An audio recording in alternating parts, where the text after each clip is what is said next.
السلام علیکم۔ کبھی تم نے سوچا ہے کہ جب سارے دروازے بند ہو جائیں، جب کوئی سننے والا نہ ہو، تب ایک دروازہ اب بھی کھلا رہتا ہے، اللہ کا دروازہ۔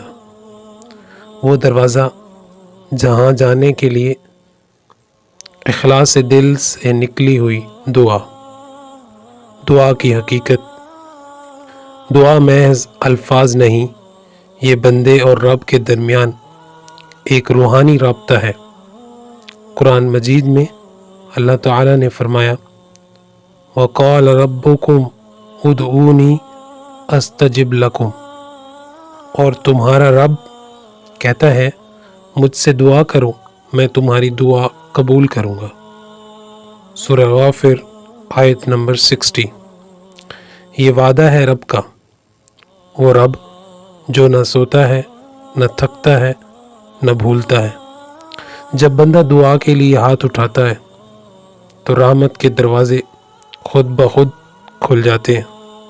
رسول اکرم صلی اللہ تعالیٰ علیہ وآلہ وسلم نے فرمایا دعا مومن کا ہتھیار ہے، دین کا ستون ہے، اور آسمان و زمین کے درمیان روشنی ہے۔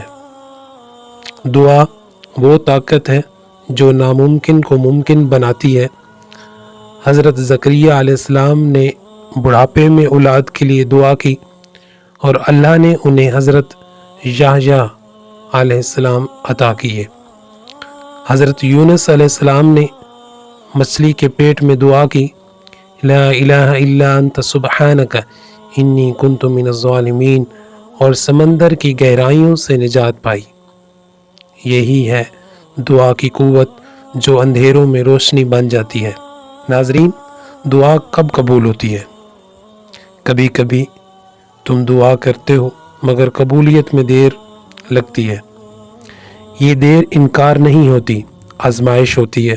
اللہ کبھی دعا کا جواب ہاں میں دیتا ہے، کبھی ابھی نہیں میں، اور کبھی میں تمہیں اس سے بہتر دوں گا میں۔ نبی اکرم صلی اللہ تعالیٰ علیہ وآلہ وسلم نے ارشاد فرمایا اللہ کے نزدیک سب سے بہترین عبادت دعا ہے۔ ابن ماجہ کی حدیث ہے، حدیث نمبر 3828۔ اس لیے دعا مانگو چاہے چھوٹی ہو یا بڑی، کیونکہ جو رب سمندر کو چیر دے وہ تمہارے دل کی فریاد کیوں نہ سنے۔ دعا مانگنے کے آداب۔ دعا مانگنے کے بھی آداب ہیں۔ پہلے اللہ کی حمد کرو، پھر درود شریف پڑھو، پھر اپنی حاجت پیش کرو، دل کی گہرائی سے، یقین کے ساتھ، بغیر کسی شک کے۔ قرآن کہتا ہے ادعوا ربکم تضرعا وخفیہ، اپنے رب کو عاجزی اور پوشیدگی کے ساتھ پکارو۔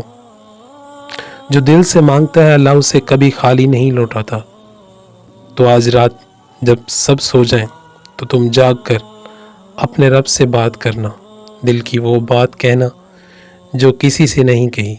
وہ سن رہا ہے، تمہارے آنسو، تمہارے دل کی دھڑکن، تمہاری خاموشی، سب جانتا ہے۔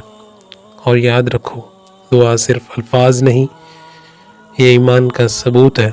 اللہ تمہاری دعا قبول کرے اور تمہارے دل کو سکون دے۔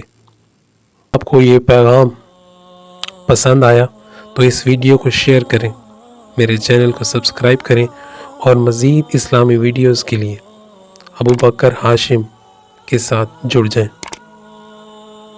اللہ حافظ۔